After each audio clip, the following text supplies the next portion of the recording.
Hello boys and girls, ladies and gentlemen, welcome to the battlefield. Battlefield 1 to be specific. I just got home, just unpacked my bags and got my hard drive out so I can talk a little bit over the gameplay now instead of just showing you gameplay. But I think hell, people don't really want a bunch of talking over the first couple of gameplay videos anyways. They want to hear how things sound and make up their own opinion about shit. But I'm gonna give you my opinion in this video. Small disclaimer, obviously EA invited me, they paid for the trip there and they'll tell. But my opinion will always be my opinion. You can't buy my opinion, doesn't matter how much money you offer. Well, I guess if you would offer me like $1 million, I would probably say that Barbie's Playhouse is fucking awesome and you should buy it. But there's no game developer that would pay me that much money, and like I wouldn't sell out for less than that really. So don't worry about it. I'm a sellout, but I will always give you an honest opinion, even if I'm paid to show something off, if you know what I mean. I think most of you guys know this if you've been following my channel already. But I'm gonna tell you about the stuff I liked with Battlefield 4, what was new and innovative.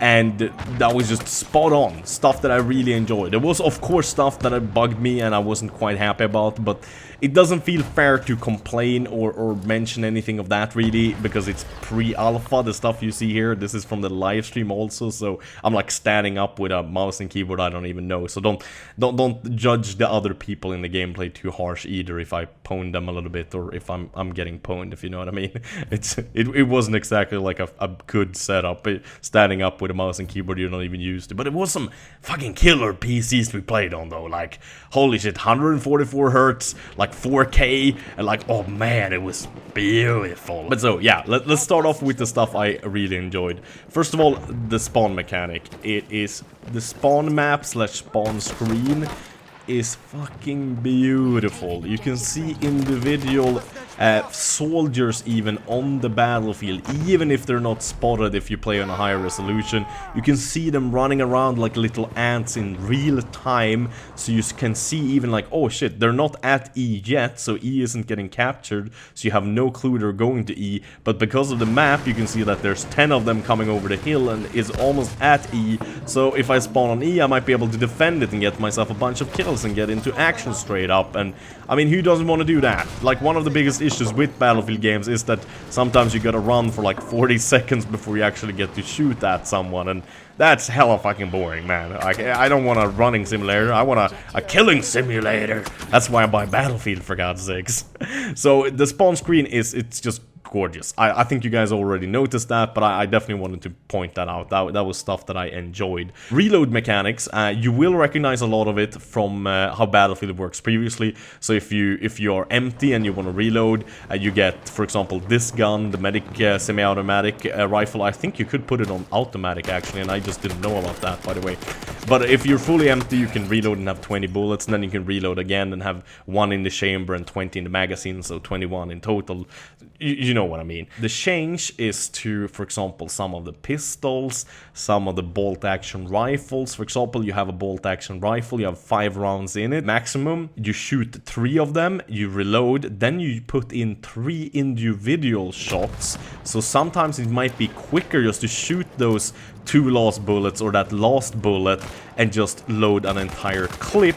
That's what it's called, by the way, when you have like bullets strapped to each other and it's not an actual magazine, but you like push them down in the gun. So you just load 5 rounds from a clip straight up, and that might be quicker than just reloading 3 or 4 bullets right after each other. So it might be better to just shoot 1, and that kind of adds a little bit of depth. I think it's not like too complicated, so it gets annoying, because you don't want that. You don't want a Battlefield simulator. You want Battlefield, a nice mix between realistic and kind of like try-hardy stuff, but also still like COD elements, so it's actually fun and fast-paced and that kind of stuff. So it's not like you lying behind a stone getting suppressed half of the match, you know, not daring to walk out, because that would kind of suck. Then we have the blimps, or the blimp, which you get if, I believe, I mean, it's kind of weird. I think we just got the blimp right here, or the enemy team did, and they weren't even that far behind, which is kind of weird. I thought the blimp was only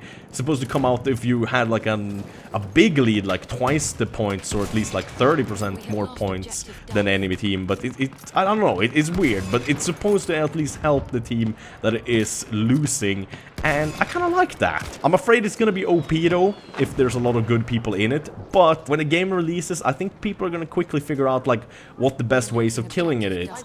And I think killing the blimp is probably the best way to do that is probably with airplanes, AA guns, and the anti-tank gun that the assault actually have. Setting that up and aiming it up against the blimp can probably do some pretty massive damage, because that thing does more damage, I think, than the anti-tank grenades on tanks, for example, except if you get like a super nice hit with a grenade or something like that. I don't know.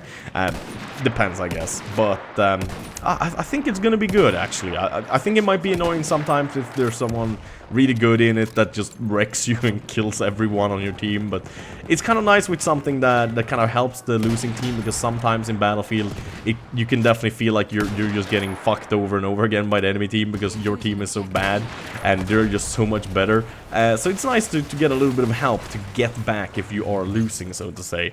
Then we have the cap points, which is really nice as well. You start getting points the second you start capping, so there's no reason to be that pussy that is like inside a house cowering until the cap is like 90% done, and then you run out and cap it and still get like full points pretty much, unless the guy that started capping it first gets a little bit more. I think that's how it works sometimes. But even if you die mid capping and it doesn't finish capping, you still get points, and I like that. That promotes PTFO. Play the fucking objective. Like, I like that kind of stuff. That's the stuff I like to see in Battlefield games. Then we have the guns, which are, first of all, beautiful. Like, you see how the guns get like dirty when explosions happen, or like when you lie in the dirt or whatever. The game is just glorious in every single way. It's just really nice. But the point with the gun stuff was that the guns feel very specialized. Some of them feel a little bit maybe too inaccurate, even when you like tap fire or burst fire them, but it feels like all of the guns, at least that we tried, obviously there's gonna be a hell of a lot more guns than you can see in these gameplays, of course, but it really feels like they have their own role. Like, they're good at this specific thing, so you need to kind of move accordingly. So if you have a shotgun or an SMG that is only good for short and maybe a little bit medium range, you need to move in close quarters. You shouldn't be running around like over open fields and that kind of stuff. You can definitely change your playstyle according to which weapon you're using, and to be honest, that's kind of always how Battlefield has been. So that's pretty nice as well, I think. And then you have the settings, which are very PC Master Race, just like in Battlefield 4. It's just, you can switch everything. You can customize everything. You can make it pretty much exactly how you want it to be.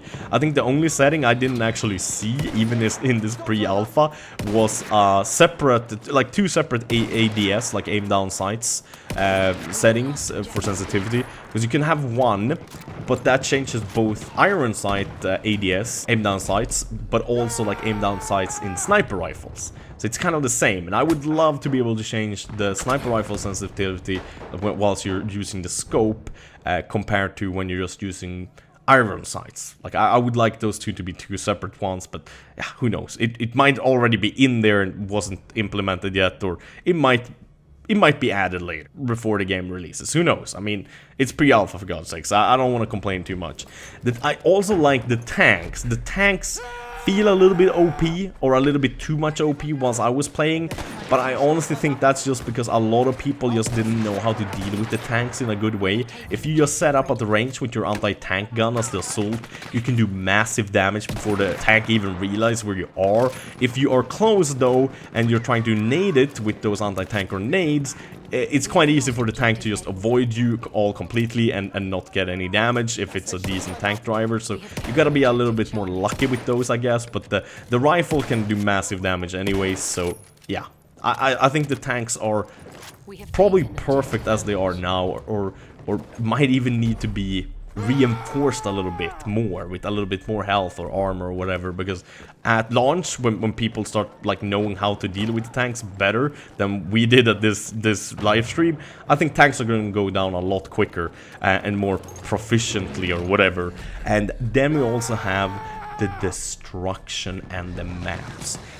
This map is just gloriously beautiful. It feels like all of the houses are different houses. It feels like people actually lived there right before we started fighting, or it got evacuated quite recently.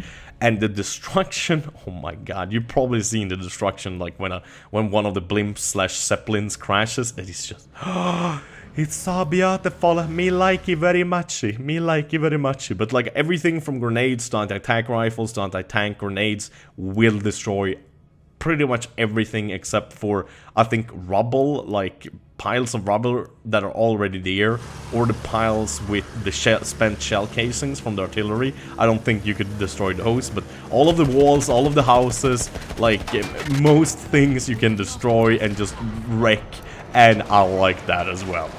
Destruction, mio likey macho. That was my attempt at Spanish. That's just sad, Anders. Why? Any Spanish people watching this, I'm so sorry. I probably offended you a lot. I'm so sorry, please forgive me. But yeah, that's my initial thoughts at least. I probably missed a bunch, some I might make another video in a couple of days to talk about stuff I missed and forgot about. But as always, I hope you guys enjoyed the video. Thank you so much for watching. Have a wonderful day. Bye bye.